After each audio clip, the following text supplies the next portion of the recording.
I'd love to turn this Yes. back to you and say, how has Corona had an impact on the social justice movement?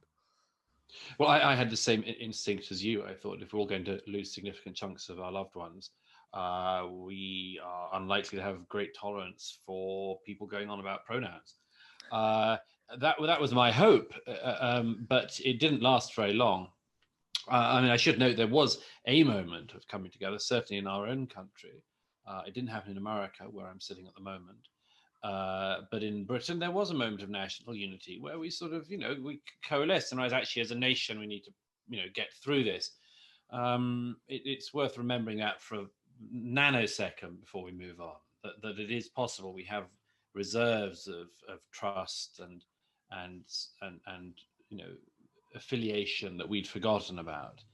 But then it inevitably started breaking apart in the weeks that followed. I think as the realization came that the virus wasn't as deadly as we first feared, that it wasn't a plague and of historic proportions, although it certainly is very deadly for many people, and it certainly had a terrible impact on all of our lives. Nevertheless, I think as people started to realize that it wasn't the Black Death, people started to get back to their usual habits of seeing things. People are very I mean, this is the case with all of us. We're very bad at seeing outside of the paradigms which we've set for ourselves. And if you've set your paradigm, for instance, I mean, this can happen in any way. If you decide, I'm a free marketeer, and then something comes along that requires a massive government intervention, you're likely to have an instinct that says, actually, I'm against the government intervention, whether it's right or not. It's just one example.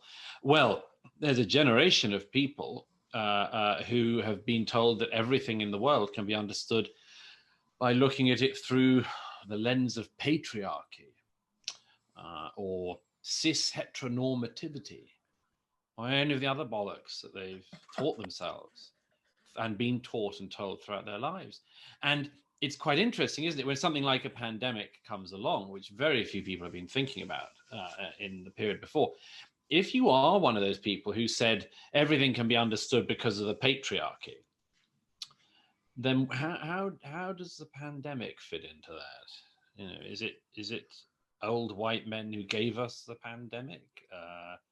Your mind the mind starts to work out ways in which this new thing can fit into the pre-existing set of ideas, and a lot of people do that. I mean, we all do it in our little ways, but the identitarians of the far left who've been obsessing about identity politics in recent years, they are completely stuck in this, and you could see it happening. They started to try to find ways to adapt to this new scenario, and the ways they came up with were characteristically pitiful and shallow, but they were things like women are suffering disproportionately from coronavirus than the men.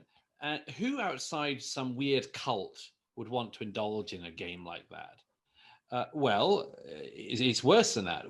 Who but members of a weird cult who need to see everything adapt to their viewpoint would persist even when the facts prove otherwise. So when it was shown that actually men disproportionately die, or men die in larger numbers from the coronavirus, these same people were just adamant to keep with their pre-existing ideas.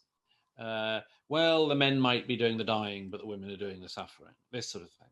And this was written in major publications, major newspapers across the Western world, across the English-speaking world in particular. And so, yes, these people all tried to adapt to the new situation. And then they had their best chance with the killing of George Floyd at the end of May. And at that point, those people who had spent all their lives saying everything is to be understood through the prism of race, and specifically white racism towards other people, had their best open goal for a while, and they took it.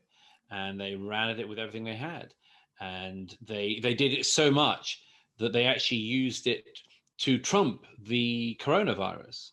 And this wasn't a fringe thing.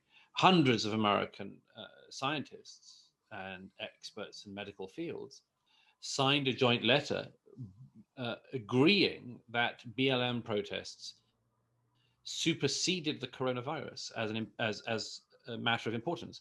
They said, yes, it's true that we've said that nobody can gather. It's true that we've all been told not to meet our friends and family for months and been locked in our houses. It's true that the medical advice is not to mix, but there is one exception, and the one exception these hundreds of healthcare professionals said was BLM, and it was because they said systemic racism is also a pandemic, and so it trumps coronavirus, it trumps social distancing, it trumps all of that.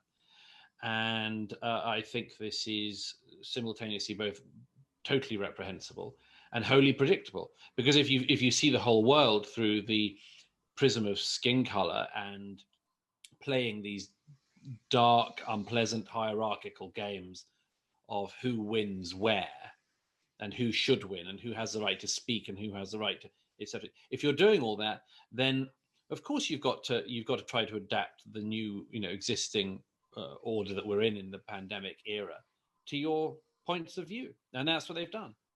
They said, yeah, okay, sure, there's this pandemic that's locked us all in our houses, but racism.